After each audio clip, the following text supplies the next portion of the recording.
কোরআনের সুন্দরতম অনুচ্ছেদগুলোর একটি রয়েছে সূরা জুমারে, যেখানে পাপীদের উদ্দেশ্যে বলা হয়েছে। আমার এই কথা শুনে আপনাদের কেউ কেউ হয়তো চমকে উঠেছেন। আমি বলিনি এখানে ঈমানদারদের উদ্দেশ্যে বলা হয়েছে, আমি বলেছি পাপীদের উদ্দেশ্যে বলা হয়েছে। যারা ভুল কাজ করে, এলোমেলো কাজ করে, যারা সীমালঙ্ঘন করে। এই অনুচ্ছেদে আল্লাহ পাপীদের বর্ণনা দিয়েছেন। প্রথমে এসেছে আল্লাহ বলছেন, قل يا عبادي الذين أسرفوا على أنفسهم তিনি তার রসুল সাল্লাল্লাহু আলাইহি সাল্লামকে বলেছেন, তিনি তাকে আদেশ করেছেন, বলুন আমার সেই বান্দাদেরকে যারা নিজেদের উপর অন্যায় করেছে। يا عبادي الذين أسرفوا على أنفسهم এখানে কুল শব্দটির ব্যবহারে একটি চমৎকার ব্যাপার রয়েছে। আল্লাহ সরাসরি বলতে পারতেন, يا عبادي الذين أسرفوا على أنفسهم হে আমার বান্দারা যারা সীমালঙ্ঘন করে অনেক দূরে চলে গেছো এবং ভুল কোনো কাজ করেছো, যার দ্বারা নিজের ক্ষতিই করেছো, তারা কেবল নিজেদেরই ক্ষতি করেছে। তিনি তাদের সাথে এভাবে কথা বলতে পারতেন, কিন্তু তিনি এই আয়াতটি শুরু করেছেন রসুল সাল্লাল্লাহু আলাইহি সাল্লামকে একটি আমর বা আদেশ দিয়ে। কুল يعني خاطبهم أنت يا نبي الله صلى الله عليه وسلم কেন? কারণ আল্লাহ রসুল সাল্লাল্লাহু আলাইহি সাল্লামের দায়িত্ব হলো পাপীদের স্মরণ করিয়ে দেয়া। সেই পাপীরা, এমনকি সেই পাপীদের উদ্দেশ্যেও আল্লাহ সরাসরি কথা বলছেন। আল্লাহ তাদের উদ্দেশ্যে সরাসরি কথা বলছেন। সুতরাং এখানে দুটি বিষয় ঘটছে। নবীজির কাজ হলো মানুষকে আল্লাহ ও তার দ্বীনের কথা স্মরণ করিয়ে দেওয়া এবং কিভাবে আল্লাহর কাছে ফিরে আসতে হয় তা জানানো, এবং আল্লাহ আমার ও আপনার কাছে কি চান তা জানানো। এটা করার বিভিন্ন উপায় রয়েছে। এটা করার সহজ একটি উপায় হতে পারে আপনাকে অপরাধ বোধে ভোগানো। তুমি এটা করেছো, তুমি সেটা করেছো, তুমি ওটা করেছো, তুমি জানো এই পাপের শাস্তি কি? জাহান্নাম। তুমি জানো এই পাপের শাস্তি এটা, তুমি জানো আল্লাহ তোমার সাথে কি করবেন, তুমি জানো বিচার দিবসে কি ঘটবে। এমন অনেক উপায় এটা করা যায়। আমি আগামী ২০ মিনিট আপনাদেরকে এই খুতবা দিতে পারতাম এবং বারবার বারবার স্মরণ করিয়ে দিতে পারতাম যে সম্ভবত আপনাদের জান্নাতে যাওয়ার কোনো সম্ভাবনাই নেই। আমি তা করতে পারতাম, কিন্তু এই আয়াতে আমি নবীজি সাল্লাল্লাহু আলাইহি সাল্লাম এবং স্বয়ং আল্লাহর কাছ থেকে ভিন্ন কিছু শিখেছি। আল্লাহ তার রসুল সাল্লাল্লাহু আলাইহি সাল্লামকে আদেশ করেছেন এমন লোকদের সাথে কথা বলতে যারা নিজেদের নিয়ে লজ্জিত, কারণ তারা পাপে নিমজ্জিত এবং তারা মনে করে আমি এতটাই খারাপ, আল্লাহ আমার সাথে কথাই বলবেন না। আল্লাহ কেনই বা আমাকে সম্বোধন করবেন? আল্লাহ তাদের উদ্দেশ্যে কথা বলেন যাদের তিনি ভালোবাসেন, যারা তার অনুগত। আল্লাহ তাদের উদ্দেশ্যে কথা বলেন যারা তার আদেশ পালন করে। আল্লাহ তাদের উদ্দেশ্যে কথা বলেন যারা হালালের উপর থাকে এবং হারামের দিকে যায় না। কিন্তু এই আয়াতে আল্লাহ কথা বলছেন আল্লাযীনা আসরাফু আলা আনফুসিহিম। আর এর চেয়ে উল্লেখযোগ্য বিষয় হলো এই আয়াতটি মক্কায় অবতীর্ণ হয়েছিল। সুতরাং এটি শরীয়তের বিধান আসার পরে আসেনি। এটা রসুল সাল্লাল্লাহু আলাইহি সাল্লাম মদিনায় হিজরতের পরে নাজিল হয়নি, যখন আমাদের উপর রোজা ফরজ হয়েছিল এবং খাদ্যাভ্যাসের নিয়মকানুনগুলো আরও বেশি করে ব্যাখ্যা করা হয়েছিল। তাই আমরা সাধারণত যেগুলোকে হালাল ও হারাম বলে মনে করি তার বেশিরভাগই তখন ছিল না। এই আয়াতে আল্লাহ যাদের উদ্দেশ্যে কথা বলছেন তাদের মধ্যে এমন লোকও ছিল যারা চূড়ান্ত পাপে লিপ্ত ছিল। তারা এমনকি শিরকও করছিল, এমনকি মুশরিকরাও এর অন্তর্ভুক্ত, এমনকি তারাও। কারণ তারা সবাই আল্লাহর বান্দা, তারা তা উপলব্ধি করুক বা না করুক, তারা স্বীকার করুক বা না করুক, তারা তো আল্লাহরই বান্দা। আপনি হতে পারেন আল্লাহর একজন বিদ্রোহী বান্দা, যেমনটি এই আয়াতে ব্যাখ্যা করা হয়েছে। কারণ আল্লাহ যখন বলছেন হে আমার বান্দারা, স্বাভাবিকভাবেই আপনি ধরে নেন যে বান্দা হলো সে যে তার মালিকের আনুগত্য করে। তাই আপনি ভাবতে পারেন যে এখানে অনুগত বান্দাদের কথাই বলা হচ্ছে। তিনি বলেছেন, يا عبادي الذين أسرفوا على أنفسهم আমার সেই বান্দারা যারা নিজেদের উপর অন্যায় করেছে। এখানে আরো চমৎকার বিষয় হলো আল্লাহ বলেননি أسرفوا على ربهم অর্থাৎ তারা তাদের রব আল্লাহর বিরুদ্ধে অন্যায় করেছে বা সীমা লঙ্ঘন করেছে। তিনি তা বলেননি। তিনি বলেছেন এমনকি যখন তোমরা আল্লাহর অবাধ্য হও তখনও তোমরা আসলে শুধু নিজেদেরই ক্ষতি করো। তুমি আল্লাহর রাজত্ব থেকে কিছুই কেড়ে নাও না, তুমি কেবল নিজেরই ক্ষতি করো। সুতরাং এখানে তাৎপর্যপূর্ণ বিষয় হলো পাপীকে তিরস্কার করার পরিবর্তে প্রথমত স্বয়ং রসুল সাল্লাল্লাহু আলাইহি সাল্লামকে আদেশ করা হয়েছে পাপীদের সম্বোধন করতে এবং স্মরণ করিয়ে দিতে, আমি শুধু তোমাদেরকে নিজের ক্ষতি করা বন্ধ করতে বলছি, আমি শুধু সেটাই করতে বলছি। الذين أسرفوا على أنفسهم তো ধারাবাহিক এই আয়াতগুলো থেকে আমরা বেশ কয়েকটি নির্দেশনা লাভ করব এবং সেই প্রতিটি নির্দেশনার উদ্দেশ্য হলো আমাদেরকে নিজেদের ক্ষতি করা থেকে বিরত রাখা। আমাদেরকে নিজেদের উপর ইসরাফ করা থেকে, নিজেদের বিরুদ্ধে অনেক দূরে চলে যাওয়া থেকে বিরত রাখা। সামনে এগোনোর আগে চলুন ইসরাফ শব্দটি নিয়ে কথা বলি। আমি বারবার পাপী শব্দটি ব্যবহার করেছি, কিন্তু এই আয়াতগুলোর আলোকে তা আসলে সঠিক নয়। শব্দটি আদনাবু বা আখতাউ নয়, তাই না? और ارتكبوا السيئات فعبر سبحانه وتعالى عن الذنوب المرتكب الذنوب بالذين أسرفوا على أنفسهم إسراف على نفسه الإسراف على نفسه তাহলে আসরাফু আলা আনফুসিহিম এর অর্থ কি? আরবিতে ইসরাফ হলো আপনি যখন স্বাভাবিক মাত্রার উপরে চলে যান। যেমন ধরুন, আপনি ইফতার করছেন, আর আপনি যথেষ্ট ইফতার করতে পারেন যাতে ক্ষুধা নিবারণ হয়, কিন্তু আপনার ক্ষুধা না থাকা মানে এই না যে প্লেটে থাকা চিকেনের উপর আপনি আরও প্রতিশোধ নেবেন না। তাই আপনি আরও 6টি মুরগির রান নিলেন এবং বাকি ফ্রাইগুলোও নিলেন, অর্ধেক বোতল ক্যাচাপ নিলেন, কারণ আপনার কাজিনও ফ্রাইয়ের দিকে তাকিয়ে আছে এবং সেগুলো তার হাতে যাওয়ার আগেই আপনাকে নিতে হবে। এভাবেই আপনি মুখে খাবার পুড়তে থাকেন। আপনার ক্ষুধা 10 মিনিট আগেই শেষ, কিন্তু আপনি এখনও খাচ্ছেন। এটাই ইসরাফ। আপনি প্রয়োজনের চেয়ে বেশি খাচ্ছেন, এটাই ইসরাফ। ইসরাফ অর্থ অতিরিক্ত। ইসরাফ অর্থ প্রয়োজনের অতিরিক্ত, যথাযথ পরিমাণের চেয়ে বেশি, রাইট? আল্লাহ প্রকৃতিকে এমনভাবে তৈরি করেছেন, শুধু আধ্যাত্মিক বা ধর্মীয় অর্থে নয়, বরং ফিতরা বা স্বভাবগতভাবেও আল্লাহ এমন ব্যবস্থাপনা তৈরি করেছেন যেখানে ইসরাফ সবসময়ই আপনার ক্ষতি করবে। অতিরিক্ত পানি পানেও আপনি মারা যেতে পারেন। অতিরিক্ত পানি একটি ভালো জিনিস। অতিরিক্ত পানি পান করার ক্ষতিকর দিকও রয়েছে। আপনার শরীরে চিনির প্রয়োজন। অতিরিক্ত চিনি সমস্যা তৈরি করে। অতিরিক্ত পরিমাণে যে কোনো কিছুই সমস্যা সৃষ্টি করে। অতিরিক্ত ঘুমও সমস্যার কারণ। অতিরিক্ত ব্যায়ামও সমস্যার কারণ।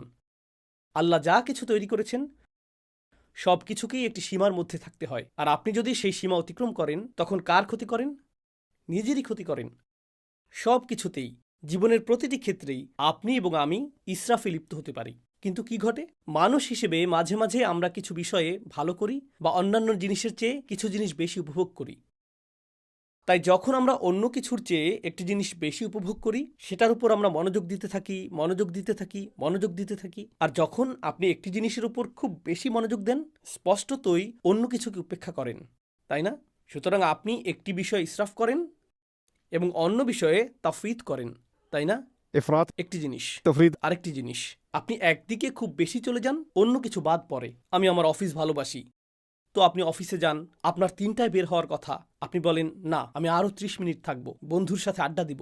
4টা, 5টা, 6টা, 7টা বেজে গেল, কারণ আপনি আপনার কাজ ভালোবাসেন। সেটা দারুণ। তবে এখন আপনার পরিবার ক্ষতিগ্রস্ত হচ্ছে। আপনি তাদেরকে কোনো সময় দিচ্ছেন না। আপনার বাবা মাকে ফোন করার সময় নেই। আপনার মসজিদে গিয়ে নামাজ পড়ার সময় নেই। আপনার আর কোরআন তেলাওয়াত করার সময় নেই, কারণ আপনি সমস্ত সময় ব্যবসাতে দিচ্ছেন, তাই না? অথবা কেউ বলল, আমি শুধু আমার সন্তানদের যত্ন নিতে চাই, তাই সে তার সমস্ত সময় সন্তানদের জন্য ব্যয় করছে। এখন যেহেতু তার সবটুকু সময় সন্তানদের সাথে কাটাচ্ছে, জীবনসঙ্গীর জন্য তার কোনো সময় নেই, বাবা মায়ের জন্য তার কোনো সময় নেই, ইবাদতের জন্য তার কোনো সময় নেই, তার সময় নেই। আপনি ইসরাফ করে ফেললেন। এমনকি ভালো কাজেও আপনি ইসরাফ করতে পারেন। এটা শুধু খারাপ কাজেই নয়, ভালো কাজেও প্রযোজ্য। তারপর এমন কিছু জিনিস রয়েছে যা আল্লাহ একটি নির্দিষ্ট উপায়ে জায়েজ করেছেন। যেমন, যদি আপনি সঠিক পদ্ধতিতে করেন তাহলে এটা জায়েজ। নারী এবং পুরুষ একসাথে থাকতে পারে যদি তারা সঠিক উপায়ে তা করে। নারী এবং পুরুষের একসাথে থাকার ভুল উপায় রয়েছে, আবার সঠিক উপায় রয়েছে। এখন আপনি যদি সেই সীমাটি অতিক্রম করেন তাহলেও আপনি ইসরাফ করছেন। আপনি এমন সীমা লঙ্ঘন করছেন যা লঙ্ঘন করা উচিত নয়। সুতরাং সীমা লঙ্ঘনের বিভিন্ন ধরন রয়েছে। কখনো কখনো মানুষ সীমা অতিক্রম করে এবং তারা তা বুঝতে পারে না। এটি আরেকটি বিষয়। আমি মনে করি না যে আমি ভুল কিছু করেছি। এটি ছিল ছোট একটি পদক্ষেপ, যা আরেকটি ছোট পদক্ষেপে নিয়ে গেছে, এবং আপনি কিছু বোঝার আগেই, হায়, আমি তো অনেক আগেই সীমা অতিক্রম করে ফেলেছি আর বিপজ্জনক এলাকার অনেক দূরে চলে এসেছি। আমি এখন নিষিদ্ধ এলাকায় বহু দূরে চলে গেছি। আপনি অনেক দূরে চলে গেছেন, আর এখন আপনি বলছেন, হায়, আমি এলোমেলো করে ফেলেছি, কিভাবে আমি ফিরে আসব? অনেক দূরে চলে এসেছি। মজার একটা বিষয় আমেরিকার অর্থনীতিতে দেখা গিয়েছিল। যখন কয়েক বছর আগে সাবপ্রাইম মর্টগেজ সংকট হয়েছিল, তখন বলা হচ্ছিল ব্যাংকগুলো এতটাই বড় যে তা ব্যর্থ হতে পারে না, অথবা গাড়ি কোম্পানিগুলো এতটাই বড় যে ব্যর্থ হতে পারে না। অর্থাৎ তাদের ব্যর্থতা এতটাই বড় যে নিরুপায় হয়ে তা মেনে নিতে হবে। এর থেকে ফিরে আসার আর কোনো উপায় নেই। তাই আসো এই ফুটো বালতিতে আরও টাকা ঢালি, তাই না? আপনি ভাবেন, তওবা করার তুলনায় আমি অনেক বেশি পাপী, আমি ফিরতে পারবো না, সংশোধন করা সম্ভব না, এখন আমার কেবল পতনই হবে, আমার অনেক দেরি হয়ে গেছে। এটা আসলে এক ধরনের হতাশার মানসিকতা। তো আল্লাহ আমাকে এবং আপনাকে নিজেদের ক্ষতি করা থেকে রক্ষা করার জন্য প্রথম যে কথাটি বলেছেন, লা তাকনাতু মির রহমাতিল্লাহ, আল্লাহর পক্ষ থেকে আসা ভালোবাসা ও যত্ন থেকে আশাহত হয়েও না। আল্লাহ এখনও আপনাকে ভালোবাসেন, আল্লাহ এখনও আপনার প্রতি যত্নশীল। আমি রহমার অনুবাদে দয়া শব্দটি ব্যবহার করিনি, আমি ইচ্ছাকৃতভাবে ভালোবাসা ও যত্ন ব্যবহার করেছি। আমি এই খুতবাতে তা ব্যাখ্যা করতে চাই। আমি অন্যত্রও এটা বলেছি, কিন্তু এই বিষয়ে আশা হারাবেন না যে আল্লাহ এখনও আপনাকে ভালোবাসেন এবং আল্লাহ এখনও আপনার প্রতি যত্নশীল। إن الله يغفر الذنوب جميعا কোনো সন্দেহ নেই আল্লাহ সমস্ত পাপকে একসাথে ক্ষমা করে দেবেন, এর সবগুলো, তিনি সব কিছু মুছে দেবেন, সব কিছু ঢেকে দেবেন। إن الله يغفر الذنوب جميعا إنه هو الغفور الرحيم কিভাবে তিনি তা করতে পারেন? আল্লাহ বলেছেন এর কারণ একমাত্র তিনিই ভুল ত্রুটির অতিশয় মার্জনাকারী এবং তিনিই সর্বদা প্রেমময় ও যত্নশীল। এটাই প্রথম চিকিৎসা যা আমার প্রয়োজন। দ্বিতীয়টি, আর এই সব কিছু আমি আপনাদের সাথে শেয়ার করছি কারণ আমরা মনে করি রমজান মাস হলো আল্লাহর কাছে প্রত্যাবর্তনের মাস, তাই না? আর রমজানের 2/3 চলে গিয়েছে। এখন আপনাদের অনেকেই ভাবছেন, হায়, রমজানে তো আমি কিছুই করিনি। এত বড় একটা সুযোগ ছিল, রমজানের প্রস্তুতি নিয়ে, রমজানকে সর্বোচ্চ কাজে লাগানো নিয়ে এত আলোচনা হলো, এখন 20টিরও বেশি রোজা চলে গেল, আমি কিছুই করতে পারিনি। আমি এমনকি নামাজও কাজা করেছি, আমি আমার খারাপ অভ্যাসগুলো ছাড়তে পারিনি, আমি শুধু ভুল করেই চলেছি। আর এখন রমজান মাস প্রায় শেষ, কিন্তু আত্মতৃপ্তি লাভ করার মতো আমার কিছুই নেই। ঠিক যেমন আমরা বলি আত্মতৃপ্তি লাভ করার মতো আমার জীবনে কিছুই নেই, আমি সব নষ্ট করে ফেলেছি। এখন আমরা রমজানের ক্ষেত্রেও সেটাই বলছি। রমজান হলো 1 মাসে আমাদের জীবনের সারসংক্ষেপ, আর রমজানের এই 2/3 শেষ হয়ে যাওয়াটা অনেকটা এরকম, ওহ, আমার জীবনের অনেকটা সময় চলে গেছে, এখন আমি কি করতে পারি, তাই না? প্রতিবার শেষ 10 রাতে আপনি শুনেন যে আপনাকে আরও বেশি কিছু করতে হবে, আরও বেশি করতে হবে। আমি ভাবছি আমি তো ন্যূনতম বাধ্যবাধকতাও পূরণ করছিলাম না, আর এখন আরও বেশি করতে হবে। বাদ দেই, আমি আর এর মধ্যে নেই, আমার অনেক দেরি হয়ে গেছে। এটা ভালো মানুষদের জন্য, এই শেষ 10 দিন এবং এই সমস্ত প্রণোদনা, এগুলো ভালো মানুষদের জন্য। আমি তো এই দলেই পড়ি না। প্রথমত, আল্লাহর রহমতের উপর আশা হারাবেন না, আল্লাহ ক্ষমাশীল।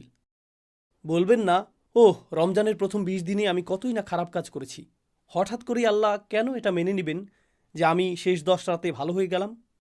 কেন তিনি এটা মেনে নেবেন?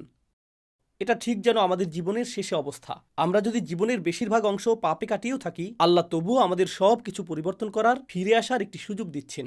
তারপর তিনি বলেছেন, দ্বিতীয় বিষয়টি হলো وأنيبوا إلى ربكم সর্বান্তকরণে ফিরে আসো। الإنابة العودة إلى الله قلبا যখন আপনি অন্তর দিয়ে আল্লাহর দিকে ফিরে আসেন, একেই বলা হয় ইনাবাহ। অন্তর থেকে আপনার প্রভুর কাছে ফিরে আসুন। এটা গুরুত্বপূর্ণ, তার কারণ এর মানে আপনি বাকি সবার কথা শোনা বন্ধ করুন। তার কথা শোনা বন্ধ করুন যে বলে তুমি কখনো ভালো হবে না, আল্লাহ তোমাকে কখনো ক্ষমা করবেন না। আপনার জীবনে এমন লোক আছে যারা এমন কথা বলে থাকে, আল্লাহ তোমাকে কখনো ক্ষমা করবেন না। এমন মানুষ আছে যাদেরকে আপনি দেখেন এবং বলেন, আরে, ওই ব্যক্তি আল্লাহর কতই না নিকটবর্তী, আর আমি যখন নিজেকে তার সাথে তুলনা করি, নিজেকে খারাপ মানুষ মনে হয়, কারণ উনি আসলে একজন ভালো মানুষ। তার সাথে আমার তুলনা হয় না, তার সাথে আমার তুলনা হয় না, তাই না? তো তারা আপনাকে ছোট না করলেও আপনি তাদের সব ভালো কাজ করতে দেখেন আর নিজের দিকে তাকিয়ে বলেন, এসব করে লাভ কি, আমি কখনোই ওই ব্যক্তির পর্যায়ে পৌঁছতে পারবো না। কোনো একজন এসে বলল, মাশাআল্লাহ, আলহামদুলিল্লাহ, আমি এই মাসে দ্বিতীয়বারের মতো কোরআন খতম করলাম, আর আপনার অবস্থা এমন, আমি তো ফাতিহাও পড়িনি। কিন্তু আপনি তা আর বলেন না। আপনি এমন যে আমি কখনোই এই মানুষগুলোর নাগাল পাবো না, এই লোকেরাই জান্নাতে যাবে। আমি তো মনে হচ্ছে রাস্তার অন্য পাশে রয়েছি, বিপরীত দিকে এগিয়ে যাচ্ছি, তাই না?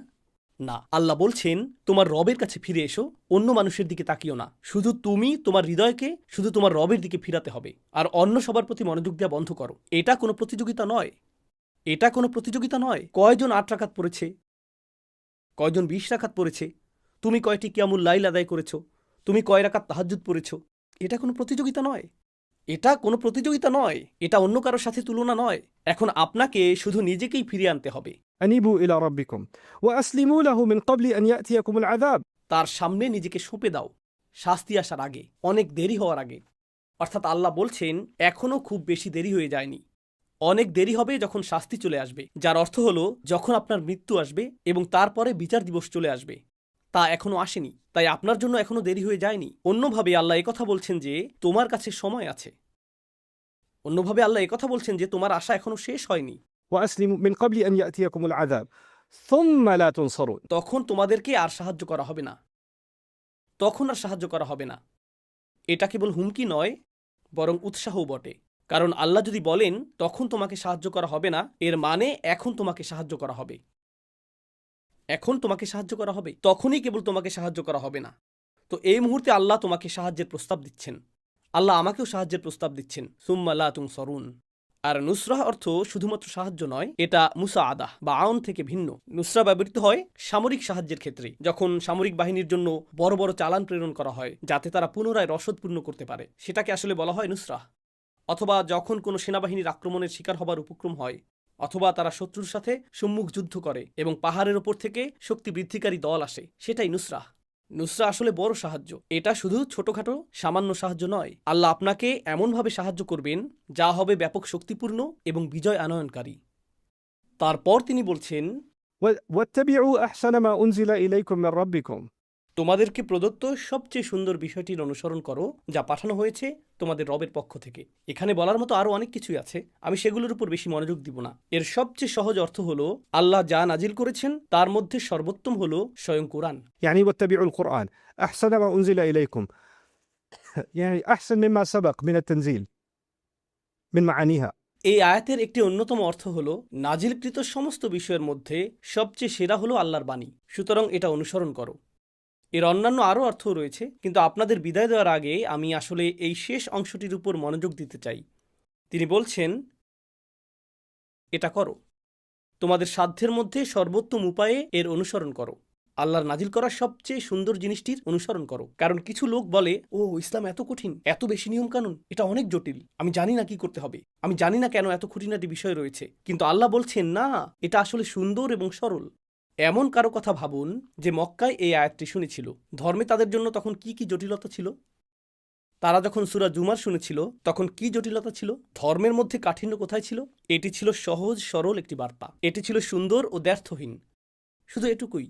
আল্লাহর বাণীর দিকে ফিরে আসুন এবং আপনি এই ধর্মের সৌন্দর্য এবং দ্ব্যর্থহীনতা খুঁজে পাবেন। এটাই যথেষ্ট। কিন্তু এরপর আল্লাহ বলেন, হঠাৎ শাস্তি তোমাদের উপর এমনভাবে চলে আসবে যা তোমরা টেরও পাবে না। অর্থাৎ এটা মনে করো না যে তোমার হাতে অনেক সময় আছে। কর্মতৎপরতার একটি অনুভূতি তৈরি করো, কর্মতৎপরতার একটা অনুভূতি পোষণ করো। পরিস্থিতি পাল্টে দেওয়ার সামর্থ্য তোমার আছে। তোমার হতাশ হওয়া উচিত না, কিন্তু অলসতা করো না। তোমার হাতে বেশি সময় নেই।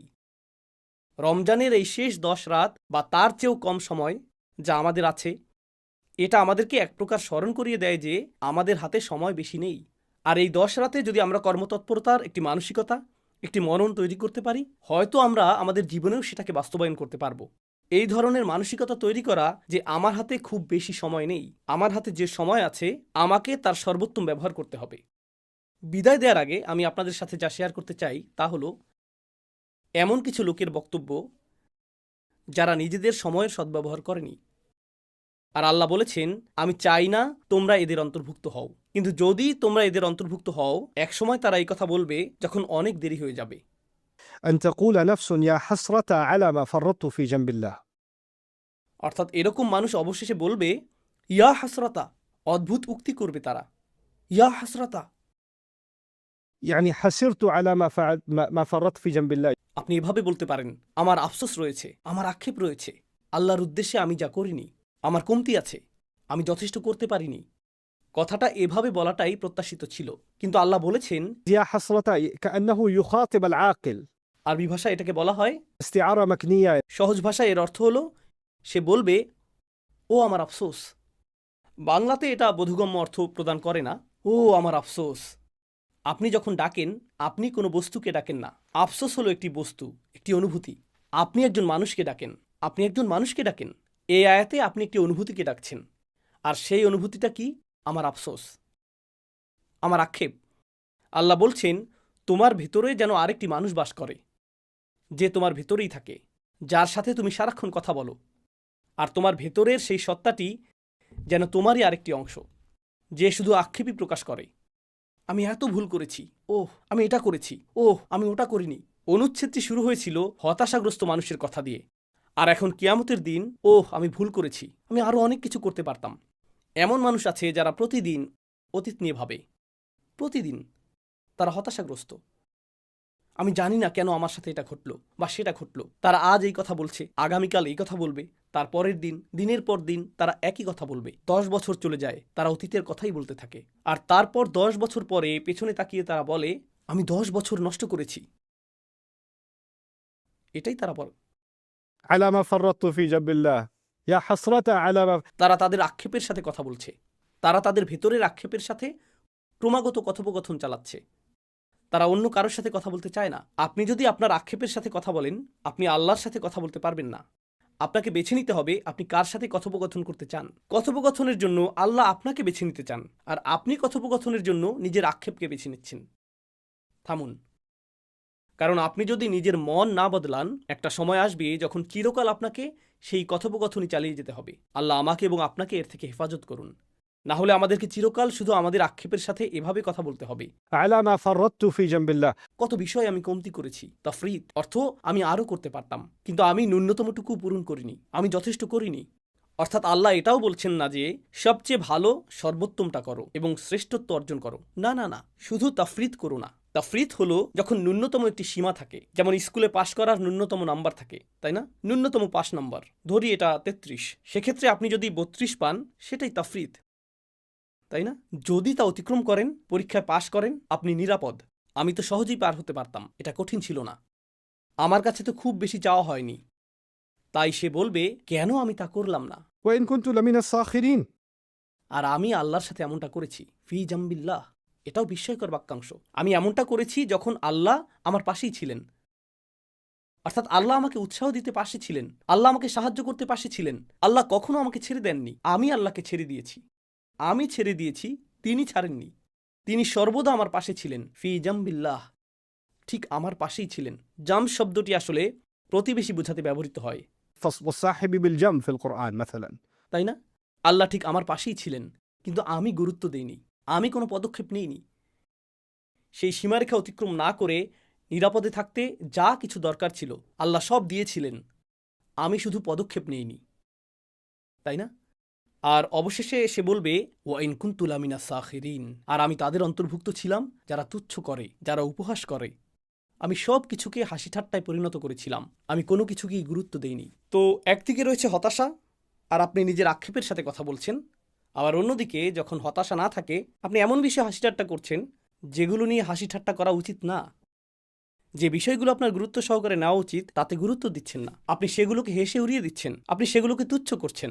সুখরিয়া শব্দটি আরবিতে যে ক্রিয়া থেকে এসেছে তা বশীভূত করা অর্থে ব্যবহৃত হয়।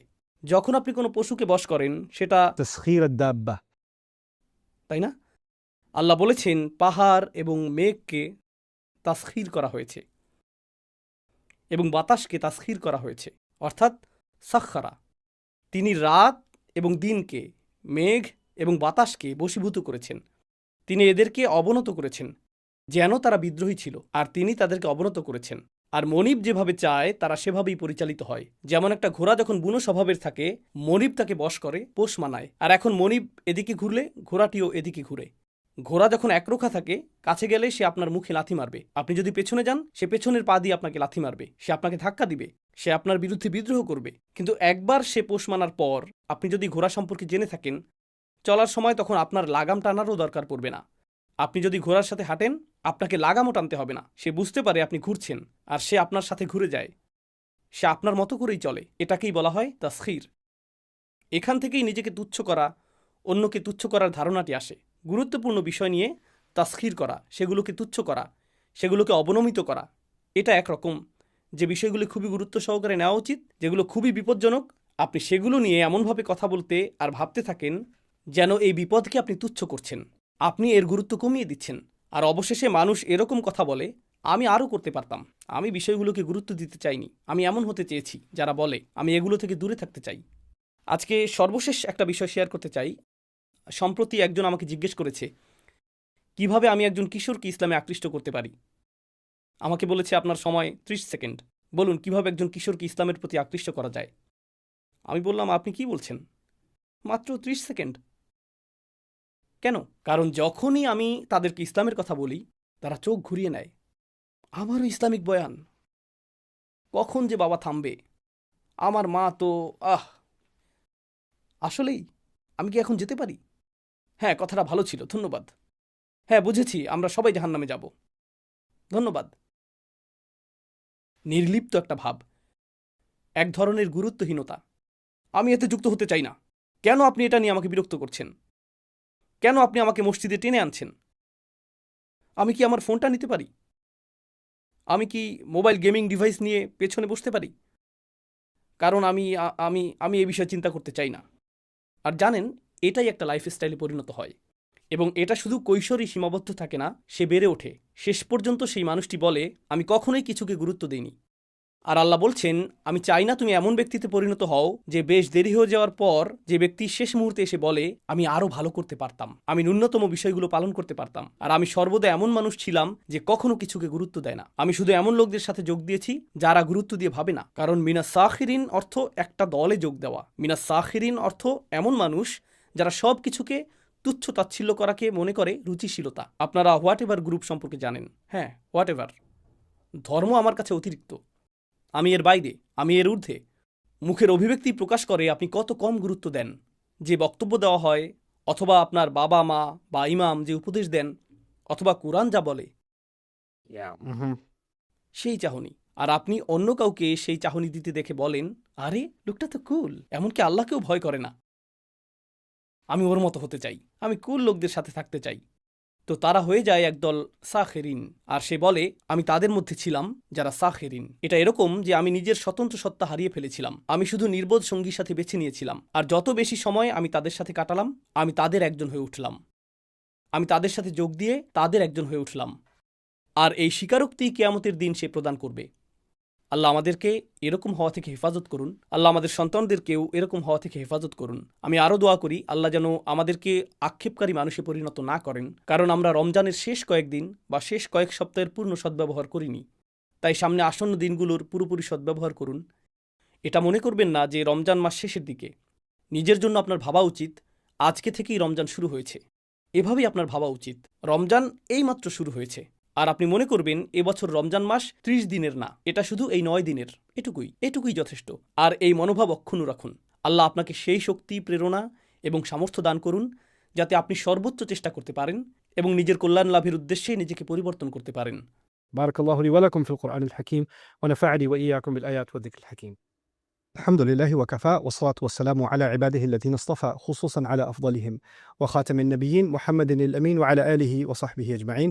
قال الله عز وجل في كتابه الكريم بعد أن أقول أعوذ بالله من الشيطان الرجيم: إن الله وملائكته يصلون على النبي يا أيها الذين آمنوا صلوا عليه وسلموا تسليما. اللهم صل على محمد وعلى آل محمد كما صليت على إبراهيم وعلى آل إبراهيم في العالمين إنك حميد مجيد. اللهم بارك على محمد وعلى آل محمد كما باركت على إبراهيم وعلى آل إبراهيم في العالمين إنك حميد مجيد.